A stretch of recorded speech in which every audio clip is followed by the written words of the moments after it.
Bem-vindos a mais um Jogo Rápido da Softex. Hoje, nós vamos falar sobre um tema super estratégico para o futuro do nosso país, a indústria brasileira de semicondutores. E o nosso convidado é Alessandro Augusto Nunes Campos, coordenador-geral de tecnologias em semicondutores do Ministério da Ciência, Tecnologia e Inovação.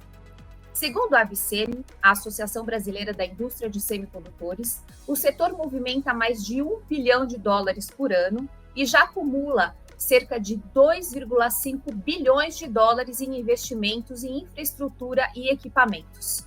Muito bem-vindo ao nosso Jogo Rápido, Alessandro. Tudo bem? Olá, Karen, tudo bem? Alegria aqui poder conversar com vocês hoje, né? Ainda mais num tema tão importante aqui, né, que diz respeito à nossa atuação nos últimos tempos. Mas fico à sua disposição aqui no que precisarem. Muito bem. Alessandro, eu queria contextualizar aqui os nossos ouvintes pelo seguinte: o mercado global de semicondutores deve chegar aí a mais ou menos 717 bilhões de dólares nesse ano de 2025, muito impulsionados por tecnologias como inteligência artificial, os veículos elétricos, a computação de alto desempenho. Na tua avaliação, qual deve ser o papel estratégico do Brasil nesse cenário global e que áreas oferecem, na sua visão, maiores oportunidades para o nosso país? Excelente. Bom, hoje, né, nós temos dentro do país já um programa de apoio à área de semicondutores chamado PADIS. Esse programa passou por uma reformulação e agora ele vem com uma energia nova, né, com novas oportunidades, inclusive apoiando o pessoal do grupo da área de serviços. E isso tende a oferecer dentro do país outras novas oportunidades. Nos últimos anos, a governança da área de semicondutores tem trabalhado em enxergar qual seria o melhor posicionamento do país dentro de todo o ecossistema. Como é sabido, existem áreas de mais alto impacto, de menos impacto, e áreas de janela de entrada de valores maiores e de valores menores e barreiras menores. Nesse sentido, ao longo dos últimos anos, e mais fortemente agora, o país entendeu que existem grandes oportunidades dentro da área de design, mas também nunca abrimos mão de discutir oportunidades na área de manufatura, haja vista que tanto as empresas de back-end que fazem a finalização e o teste do chip e o seu encapsulamento também são empresas muito importantes aqui no país.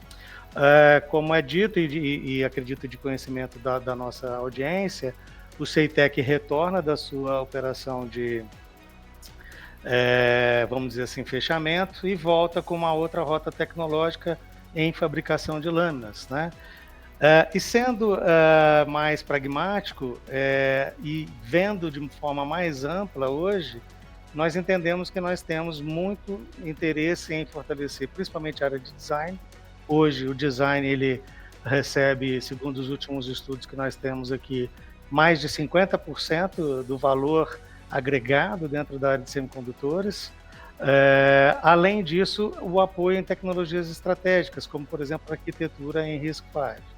Dentro da área de empacotamento, nós entendemos que o país pode ter uma chance muito grande nas novas tecnologias de empacotamento, por exemplo, usando a área de chiplets e pacotes heterogêneos, que são as novas tecnologias, né?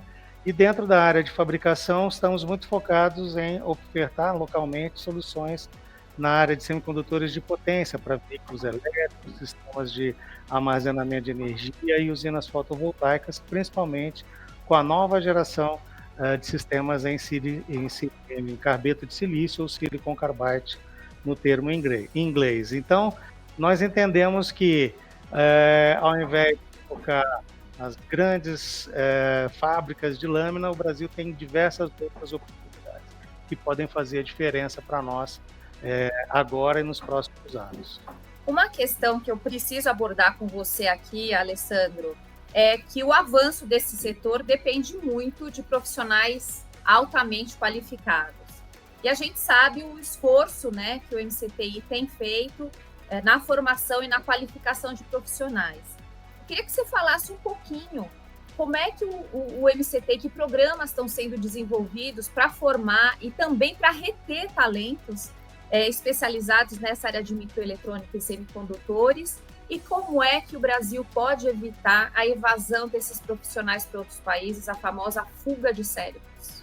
Excelente, fantástico. Bom, lembrando que nós sempre produzimos engenheiros e técnicos de altíssima qualificação, haja vista que, independente das ações do MCTI, as universidades brasileiras têm formado cada vez mais pessoas de alto grau de intelecto, não só para o setor industrial, mas também muito para o pessoal da academia, principalmente pesquisas de altíssima qualidade e desenvolvimento tecnológico.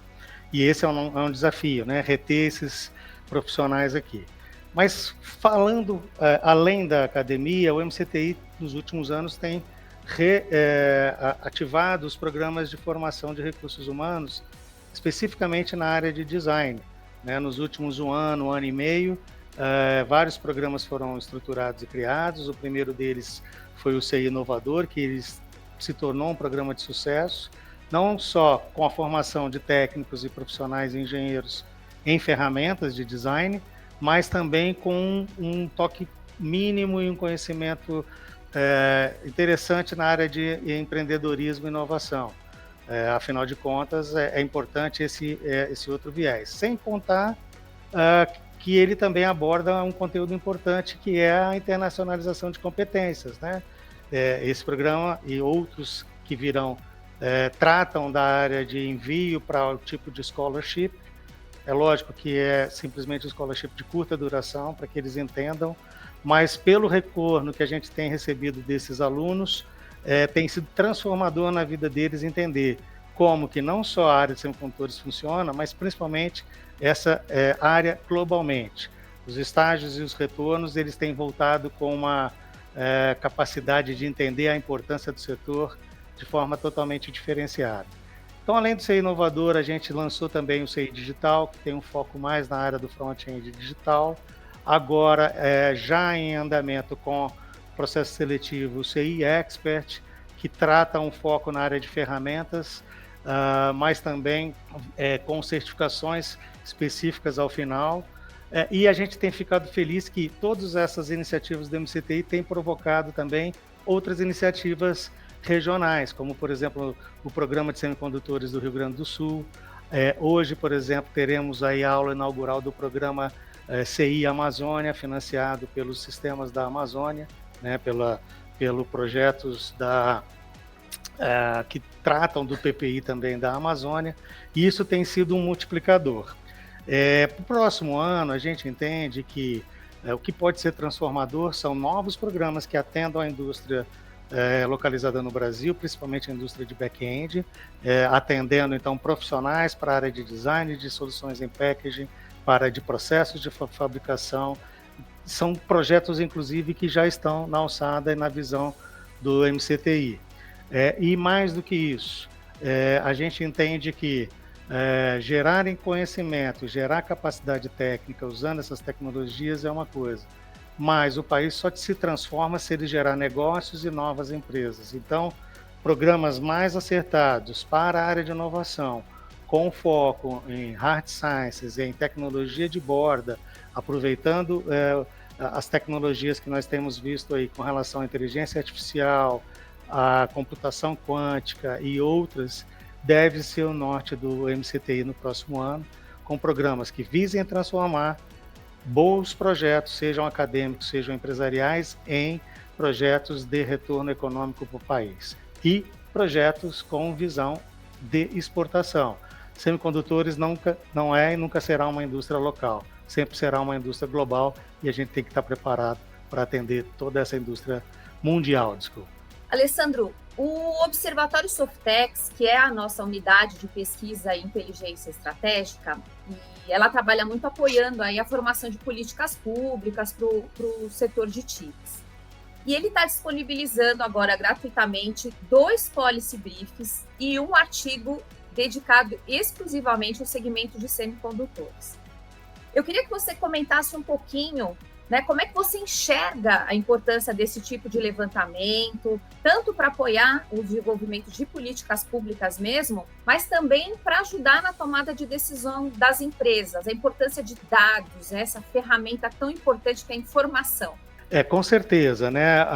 O gestor de política pública hoje no país, ele tem uma grande demanda sobre números mais exatos, né? Mesmo de setores que não são assim tão amplos dentro do país. Mas uma vez que você se propõe a construir a continuidade e ampliação desses setores industriais ou desses setores econômicos, é importante ter esse estudo. O estudo ele vem em alinhamento com um entendimento de uma forma mais isonômica, né, de forma mais independente. Uma coisa são os estudos que hoje o poder público consegue contratar, que normalmente podem ou não ter certos tipos de vieses, e outros estudos mais independentes que permitam o foco e o olhar diferenciado e a livre tomada de informação. Então, nesse sentido, né, avaliando o documento que foi publicado, a gente tem duas observações fantásticas. Primeiro, o diagnóstico de recomendação que foi levantado, realmente aplicando-se principalmente a avaliação da regulamentação do dispositivo novo da política pública, né, do Programa Brasil Semicon, traz muitas sugestões importantes que com certeza iremos encaminhar ao grupo gestor do programa, né? Por exemplo, a área de transparência é uma área importante, a área de soluções do ponto de vista com relação à estruturação e áreas estratégicas, do ponto de vista de medição e análise de indicadores, né? E todos esses são informações que os próprios órgãos de controle têm nos cobrado recentemente, né? Então, agora, com a oportunidade do programa Brasil Semicon avançar e desse comitê gestor poder publicar e trabalhar com os avanços da política pública, né? Não só uma gestão de um programa de redução tributária, isso nos ajuda a ver de forma mais ampla todos esses setores, né? Então, a gente consegue ter uma visão muito boa da política pública ao longo dos anos, as recomendações através da metodologia que foram aplicadas e começa a apoiar esse tipo de iniciativa mais independente. Agora, com relação à análise da parte de recomendações no que diz respeito à parte de governança, né, a gente entende que também é um estudo muito bom. Alguns comentários, né, que a gente gosta de fazer também, aproveitando esse espaço, né, com relação a partes boas e partes ruins, né? Como eu disse no início, nós sempre vemos a indústria de semicondutores como uma indústria global, né? Então, algumas sugestões de atuar mais no mercado interno são positivas, mas a gente entende que a indústria que está hoje no Brasil, principalmente a indústria de serviços, e também não, por que não a indústria, a indústria de packaging, né, vamos dizer assim, tem que serem indústrias que usem a infraestrutura, os recursos do Brasil para serem indústrias globais. Então, a gente imagina que o foco maior, não só do país, mas também na exportação de serviços. Esse foi um mote de vários outros países, né? Hoje nós temos aí uma parceria muito grande com países como Malásia, China, Estados Unidos e vários países da Europa, que trabalham com o seu setor não só para o mercado interno, basicamente para o mercado externo.